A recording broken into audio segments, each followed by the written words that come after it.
Hey guys, and welcome back to Battlefront updates and some more minor Scarif updates, as well as an exciting announcement regarding an event I will attend to tomorrow. But let's start off with the Scarif news. First off, I just wanted to add some quick things regarding the art that I didn't bring up in my last video, but realized now afterwards that maybe I should have. First off, we have Krennic's blaster. We can see that he has a pistol, but it's so small that it's impossible to tell which one it is. He does have a new blaster if you look at the official Rogue One stuff, but whether or not he gets this pistol or a weapon already in the game is hard to tell. Something else important to note that I didn't even realize was important at first is the fact that one of the Death Troopers are wielding the A280C or a similar blaster, but the other one is actually wielding a pistol. So maybe I was wrong in terms of the fact that they will be bodyguards like Leia and Palpatine's.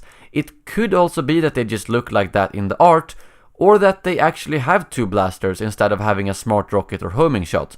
But it's obviously impossible to tell for sure, but I still thought it was worth bringing up. Moving on, we have some hints from Daniel, one of the level artists on Star Wars Battlefront. First off, he said a couple of days ago that the playtest was so much fun and he wants to play this in a live environment right now. He clarifies that he does refer to the Rogue One DLC with this tweet, and it's always good to hear when the developers have fun playing the game that they work hours every day on, so I can understand if they get bored of it sometimes. And to add on that, when asked regarding his favorite DLC so far, he said that Rogue One is his favorite in all regards. His map on Scarif is the most pretty and fun map he has ever made.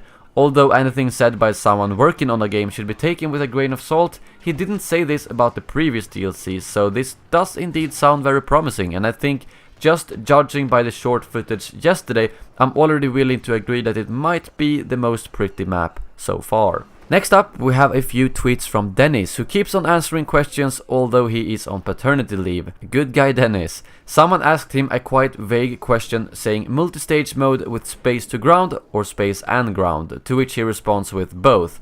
This is a little bit strange and almost made it sound like it will be seamless, where you can fly in between space and ground, but I don't think that's the case because it would be ridiculously empty if we had 4 walkers on the ground, and on top of that, people would be split between space and ground. So that's probably not what he means, especially not considering his next tweet. He does clarify more in the next response, where someone asked if space to ground will be in separate stages like Battle Station, or if you can get a ship and fly straight up into space.